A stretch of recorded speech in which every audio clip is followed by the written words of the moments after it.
નમો હરિયંતાણમ નમો સિદ્ધાણમ નમો હરિયાણમ નમો વજ્જાયાણમ નમો લોહે સૌવસાવણમ એસો પંચનમકારો સૌવ પાવપણાસણો મંગલાહાનમ ચ સૌવેસી બ્રહ્મમ વૈ મંગલમ મંગલમ ભગવાન વીરો મંગલમ ગૌતમ પ્રભુ મંગલમ સ્થૂલભદ્રાદ્યા જૈન ધર્મોસ્તુ મંગલમ. ચાતુર્માસ સુંદર મજાનું શરૂ થઈ ચૂકેલું છે. ચોમાસી ચૌદસની આરાધનાનું પ્રવચન ગઈકાલે સાંભળ્યું હશે. સુંદર મજાની ચાતુર્માસની આરાધના ખૂબ ઉલ્લાસ સાથે કરતા રહેજો. વિરાધનાથી બને એટલા દૂર રહી આરાધનાની નજીકમાં રહી અને જે પણ વિરાધના કરવી પડે એને યત્નાની સાથે. આ એક સંદેશો લઈને આવેલું આ એક નવું ચાતુર્માસ. આવતીકાલથી જીવ વિચાર અંગેના પ્રવચનો શરૂ થઈ જવાના. આજે નીતિ વાક્યનું ગ્રંથનું છેલ્લું પ્રવચન. હજી ઘણા જ બાકી છે. હજી તો 96 થયા છે. લગભગ 300 જેટલા નીતિસૂત્રો છે અને એની સાથે સાથે 125 થી 150 પ્રવચનો થયા છે. હજી તો કદાચ કેટલા પ્રવચન થશે ખબર નથી. એટલે હવે આવતીકાલથી જીવ વિચારના પ્રવચનો શરૂ થવાના. ખાસ બધાને એમાં જોડજો, બધાને પ્રેરણા કરજો. એક નવી રીતે જીવ વિચારને સમજવા માટે વર્તમાન સમયની જે હિંસક જીવનની પદ્ધતિ, હિંસક લાઈફસ્ટાઈલ, એની વચમાં કેવી રીતે જીવોની વિરાધના વગર જીવી શકાય અને જીવોની યત્ના કેવી રીતે કરી શકાય, આ એક બેઝ ઉપર આપણે જીવ વિચારના પ્રવચનોને જાણીશું. થોડોક કદાચ કથાઓ ઓછી આવશે પણ એક વાત સમજવા જેવી છે, એક તત્વજ્ઞાન પણ સમજવા જેવું છે. તો જીવ વિચાર અને નવતત્વ લગભગ આ ચાતુર્માસની અંદરમાં પરિપૂર્ણ થઈ જવાના અને ત્યાર પછી કોઈ એક સુંદર મજાની કથા એની ઉપર વિચારણા કરી રહેલો છું. તો આજે નીતિ વાક્યનું ગ્રંથનું છેલ્લું પ્રવચન 96મા નંબરનું સૂત્ર 96. ક્ષણિક ચિત્ત કિમપી ન સાધયતી. ક્ષણિક ચિત્ત કિમપી ન સાધયતી મતલબ અસ્થિર ચિત્તવાળો કશું જ જીવનમાં સિદ્ધ નથી કરી શકતો. જેનું માઇન્ડ વિવરિંગ માઇન્ડ છે, અસ્થિર મગજ છે, કોઈ પણ ચીજ ઉપર જેનું મન શાંતિથી ઠરતું જ નથી. સવારે જાય તો એ મન બપોરે કરે તો કે સવારે કરીશું, પછી સવારનું હોય તો કે સાંજે કરીશું. એનું મન સતત અસ્થિર રહ્યા કરતું હોય. જેમ અસ્થિર દર્પણ હોય તો એમાં જેમ મોઢું નથી દેખાતું, કેમેરાનો લેન્સ પણ જેમ અસ્થિર હોય તેમાં જેમ સારો ફોટો પણ નથી ઝીલાતો, એવી જ રીતે કેટલીક વ્યક્તિઓના માઇન્ડ અસ્થિર હોય છે. એટલા બધા અસ્થિર માઇન્ડ, એટલા બધા વિવરિંગ માઇન્ડ કે પોતે જાતે શું નક્કી કરવું એને સમજણ જ નથી પડતી. ઘડીકમાં એમ કહે છે કે મારે ઉપવાસ કરવો છે, પછી કે નહીં ઉપવાસ નહીં ભાવે, આમિલ કરવું છે. આમિલ કરવાનું મન થાય, નહીં હવે આમિલ પણ નહીં ભાવે, એકાશનું કરવું છે. એકાશનું પણ નહીં થાય, બેસનું કરવું છે. બેસનું પણ નથી કરવું, છેલ્લે છૂટાની અંદરમાં આવી જાય. એક વિચાર ઉપર એનું મન સ્થિર ન હોય. આ સંસારની એટલી મોટી સમસ્યા છે. એમાં વર્તમાન લાઈફસ્ટાઈલની અંદરમાં આ ઘરની અંદરમાં આ પ્રોબ્લેમ છે, જેને સાયકોલોજીકલ ભાષાની અંદરમાં વિવરિંગ માઇન્ડ કહેવાય છે. અસ્થિર મગજ આ પણ એક ડિસીઝ છે. આ પણ સાયકોલોજીકલ કેસ બનતો હોય છે. દરેક બાબતની અંદરમાં અસ્થિર. દુકાનમાં પણ નોકરી કરું ન કરું એના ભાવે, બિઝનેસ કરું કે ન કરું, પછી સાયન્સમાં જવું, કોમર્સની અંદરમાં જવું, આ લાઈન પકડું, પેલી લાઈન પકડું, અરે દીક્ષા લેવી છે તો આ ગુરુ પકડું કે પેલા ગુરુ પકડું. એટલું બધું અસ્થિર મગજ જે ક્યારે ડિસિઝન નથી લઈ શકતું, જેને ડિસિઝન પેરાલિસિસ કહેવાય. સાયકોલોજીકલ ભાષાની અંદરમાં જેને ડિસિઝન પેરાલિસિસ કહેતા હોય છે કે વ્યક્તિ જાતે નિર્ણય લેવાની અંદરમાં અક્ષમ હોય, જાતે નિર્ણય નથી કરી શકતો. એટલું બધું અસ્થિર મન, જેને તગલગી મન કહેવાય. મન કશામાં સ્થિર જ ન બને. ઘડીકમાં થાય તો એટલું બધું થાય કે ન પૂછો વાત. અને અસ્થિર મગજ થઈ ગયું તો મગજ સ્થિર બની ગયું તો પૌષધ ઉપર પૌષધ કરી નાખે. અને અસ્થિર મગજ બની ગયું તો સામાયિક પણ નહીં, એક નાનકડો નૌકાલ પણ ન ગણે. આટલી બધી માનસિક અસ્થિરતા, આટલી બધી માનસિક વિપરીત અવસ્થા હોય છે. તો પછી આવી વ્યક્તિ જીવનમાં સિદ્ધ કેવી રીતે કરી શકશે? એને સિદ્ધ કરવું હોય તો એને પોતાના મનને વર્તમાનની અંદરમાં સ્થિર રાખવું પડશે. મન કાં અતીતમાં પહોંચી જાય અને મન કાં પહોંચી જાય છે ભવિષ્યમાં, એને કહેવાય છે અસ્થિરતા. જે વર્તમાન પ્રેઝન્ટ છે ને એમાં એ રહેવા તૈયાર નથી. કાં પહોંચી જશે અતીતની અંદરમાં, કેવું બધું થયું હતું, મારી સાથે આવું થયું હતું, મને આને આવું સંભળાવ્યું હતું, મને આવું કીધેલું હતું, મારી સાથે કેટલું બધું ખરાબ થયું હતું, મને કેટલા બધા લોકોએ હેરાન કરેલો હતો, અરે એક સમય તો મારો આવો હતો. બસ એટલું બધું મન અસ્થિર બની જાય કે અતીતમાં જ રમ્યા કરે. જે સમય ગુજરી ચૂકેલો છે, જે સમય નીકળી ગયો છે, જે પાસ્ટ છે એની અંદરમાં નીકળી જાય, અથવા તો જે હજી ફ્યુચર આવ્યું નથી એમાં મન ફર્યા કરે. હવે આમ કરીશ, પછી આમ કરીશ, પછી આમ કરીશ. એના કરતાં જ્યાં ઊભા છો વર્તમાનની અંદરમાં આજનો દિવસનો વિચાર કરી લો. સત્યુંજય તીર્થની આપણે યાત્રા કરીએ ને તો ઉપરના પગથિયાનો વિચાર નથી કરતા, આપણી આંખ સામે જે 2 પગથિયા છે ને એનો વિચાર આપણે કરીએ કે મારે નીચેના પગથિયાને છોડી અને ઉપરના પગથિયે જવાનું છે, નીચેના પગથિયાને મૂકી અને મારે ઉપરના પગથિયા ઉપર પગ મૂકવાનો છે.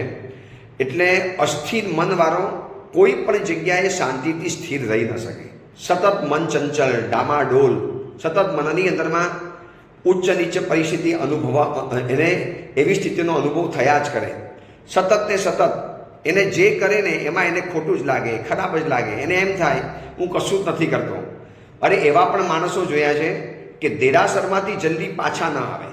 અડધો કલાક, પોણો કલાક વળી જાય, વળી કે નહીં આ ભગવાને રહી ગયું, વળી પાછું બહાર આવે, નહીં હજી આ ભગવાને રહી ગયું, પછી ખરાબ લાગે, વળી પાછું બહાર નીકળે, નહીં પેલા પરમાત્માને રહી ગયું, વળી પાછું બહાર આવે, વળી પાછું અંદર જાય, અરે અધિષ્ઠાયક દેવી દેવતા તો રહી ગયા, એમને મારે પ્રણામ કહેવાનું રહી ગયું, પછી એમને છે ને ગમશે નહીં, પછી મારી ઉપર ઉપદ્રવ કરશે, વળી પાછું બહાર આવે. આવા કેટલી જાતના બહાનાઓ કાઢી અને વારંવાર એ પ્રવૃત્તિને વારંવાર કર્યા કરે. આને કહેવાય છે અસ્થિર માનસિકતા. તો અહીંયા મહાત્મા કહે છે કે આવો અસ્થિર મનવાળો વ્યક્તિ કશું જ સિદ્ધ નથી કરી શકતો. કેમ અપી ન સાધયતી અસ્થિર ચિત્ત, જેનું માઇન્ડ ચંચલ છે એ કશું જ સાધી નથી શકતો. હવે મનને સ્થિર કેવી રીતે રાખવું એના આપણે ઉપાયો જોઈશું. એના ઘણા ઉપાયો છે, પણ પહેલાં અસ્થિરતા શું છે અને કેવી રીતે ખબર પડે કે મારું મન અસ્થિર છે.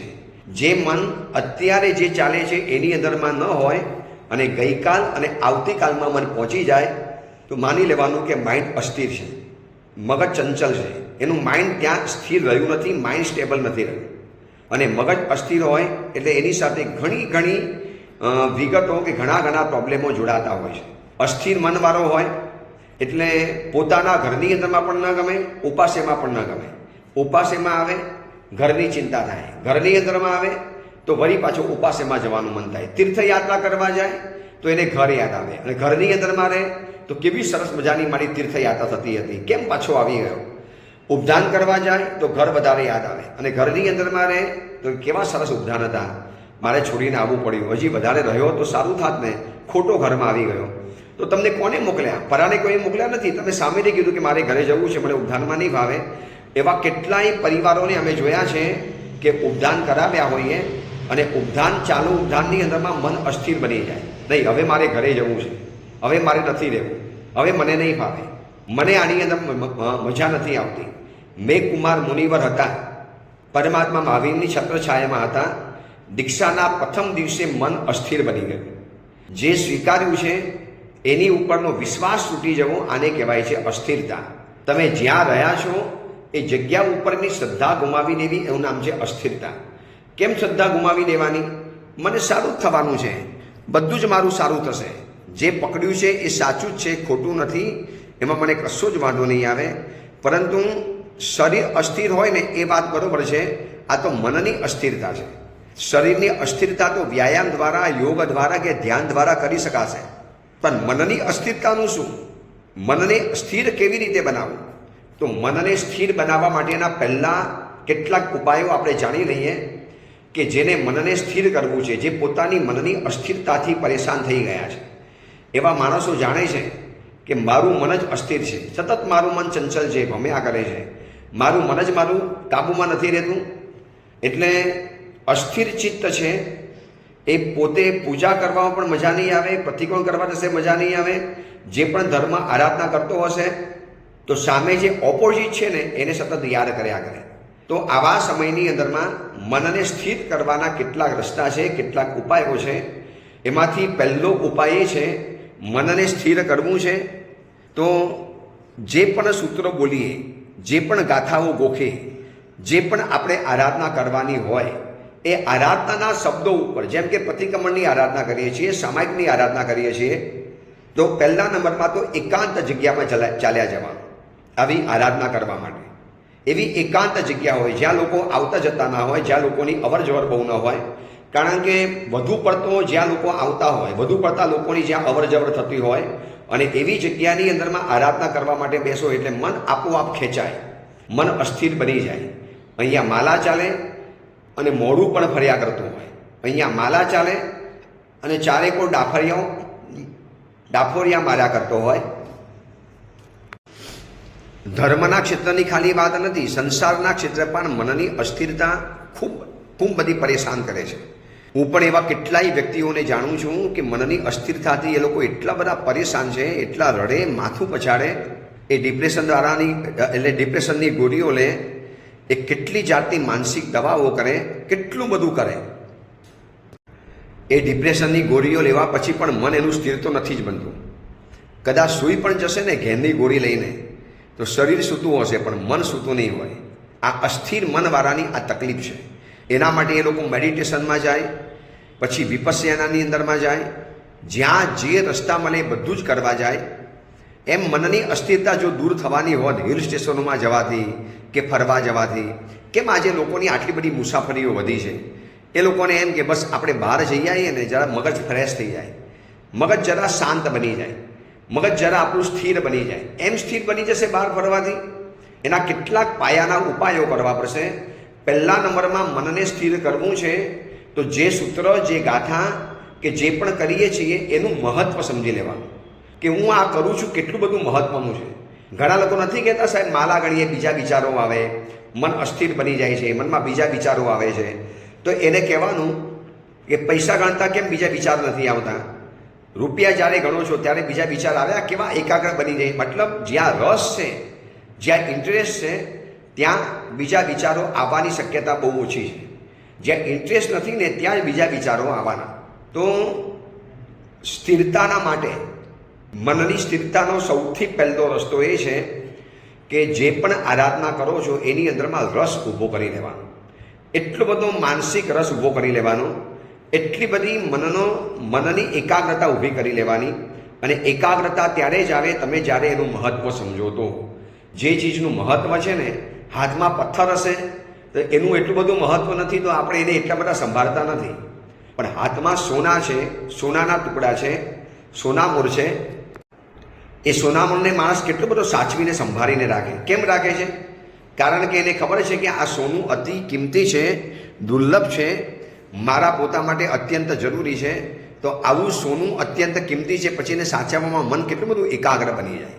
તો જે ધર્મ આરાધના અથવા તો સંસારનું કોઈ પણ કાર્ય હોય જ્યાં તમને અસ્થિરતા પરેશાન કરતી હોય તો એમાં એ ચીજનું મહત્વ સમજી લેવાનું, એનું ઇમ્પોર્ટન્સ સમજી લેવાનું. જેમ છોકરાઓને ભણવાનું મહત્વ સમજાય તો કેવા એકાગ્ર બનીને ભણે છે. જેને મહત્વ નથી એ છોકરાઓ મસ્તી કર્યા કરે, ગામ ગપાટા મારે, સૂઈ પણ જાય, એને કોઈ માથા ઉપર એનું કોઈ બોધરેશન ન હોય, ટેન્શન ન હોય. જ્યારે જેને મહત્વ છે એ તો એકાગ્ર બની જવાનું. આજે અસ્થિરતાના કારણે એટલા બધા માનસિક પ્રોબ્લેમ ઊભા થાય છે પરિવારોની અંદરમાં, લોકોની અંદરમાં. એ માનસિક અસ્થિરતા એટલે જાણું કોઈ એક નાનકડું ગાણપણનો એટેક ગણાય. ભલે પૂરો કાંડો નથી બન્યો પણ આંશિક એક ગાણપણ આવી જાય. એટલી બધી અસ્થિરતા, જાત જાતની એના મનની અંદરમાં દુવિધા ચાલે. હંમેશા મન ઓપ્શનની અંદરમાં જ રહે, આ કરું કે આ કરું, ફરવા અહીંયા જવું કે અહીંયા જવું, કપડાં આ પહેરું કે પેલા પહેરું, ભણવામાં સાયન્સ લઉં કે કોમર્સ લઉં, પૂજા કરવી છે કે પ્રવચનમાં જવું, અથવા તો પૂજા કરવું કે ન કરવું, દુકાન જવું કે ન જવું. એટલા બધા મનમાં સવાલો ઊભા થાય અસ્થિરતાના કારણે. કારણ કે ડિસિઝન પાવર એની પાસે નથી, ડિસિઝન પેરેલિસિસ એના જીવનમાં થઈ ચૂકેલો છે. તો હવે એમાંથી બહાર આવવું હોય તો પહેલો રસ્તો મેં જે બતાવ્યો, તન્મયતા લાવવા માટે, એકાગ્ર બનવા માટે એ વસ્તુનું મહત્વ સમજવું પડશે. જેનું મહત્વ સમજાયું નથી, જે વસ્તુનું મહત્વ નથી સમજાયું એના માટે મન ક્યારે સ્થિર નહીં બને. પણ જ્યારે મહત્વ સમજાયું હશે, એટલા માટે કહેવાય છે ને કે પ્રતિબિંબ સ્થિર પાણીમાં દેખાય, હલતા ચલતા પાણીમાં નહીં દેખાય. તમે લાઇટ પણ છે ને આમથી આમ હલાવશો ને તો ઘરમાં સ્થિર પ્રકાશ નહીં પડે. એક સરખી લાઇટ સ્થિર રહી તો એનો પ્રકાશ પણ સ્થિર આવવાનો. જો બધી જગ્યાની અંદરમાં સ્થિરતાની જરૂરી છે. આ જમીન પણ જ્યારે અસ્થિર બને ત્યારે કેવો ભૂકંપના ઝાટકા લાગતા હોય છે.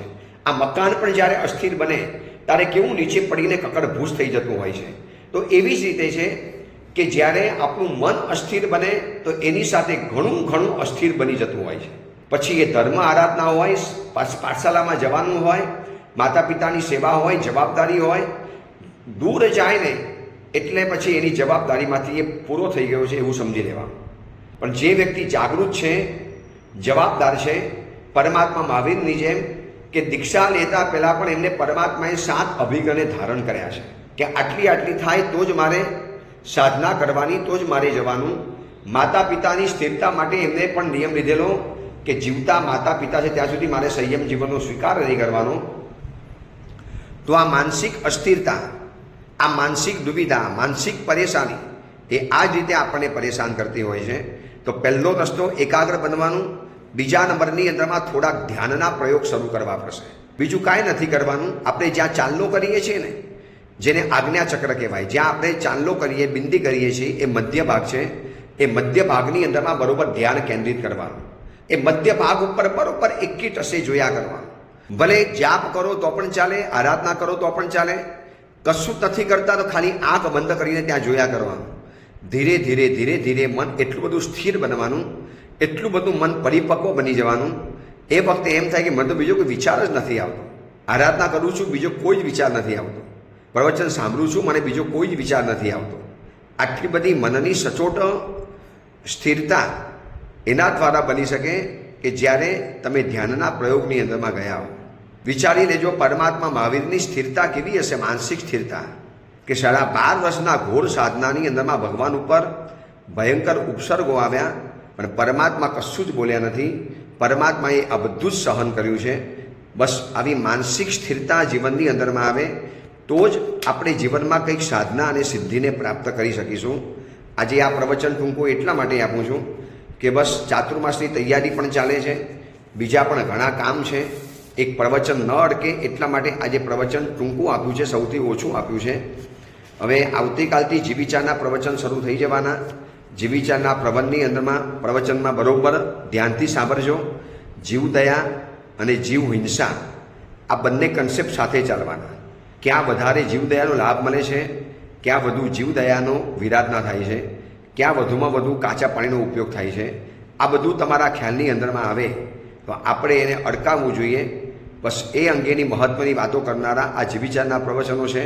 રખે ચૂકતા તમારી પાસે એક વખત પહેલેથી તમને એક મોકલી દેવામાં આવે છે મેસેજ કે આ રીતે પ્રવચન રહેશે, એટલે તમને ખ્યાલ આવી જાય. ચાતુર્માસની અંદરમાં મેં સૂચના આપી છે એ રીતે બહારગામથી જે આવનારા છે ને એમના માટે આ નિયમ છે. સુરતમાં રહેનારા તો વંદન કરવા આવી શકે છે, પણ જે સમય આપ્યો છે એ 11:30 થી 2:30 વાગ્યા સુધી ઉપાસ, એમાં નો એન્ટ્રી છે. અને સવારે વંદન કરવા આવી શકો છો, પરિવાર સાથે પણ આવી શકો છો. ખાસ પ્રવચનનો સમય છે 9 થી 10, તો એ અંગેનું ખાસ ધ્યાનમાં રાખજો. એ જ મંગલ કામના, મંગલ ભાવના. જીનાગના વિરુદ્ધ કાંઈ પણ બોલાયો હોય તો મિચ્છામી.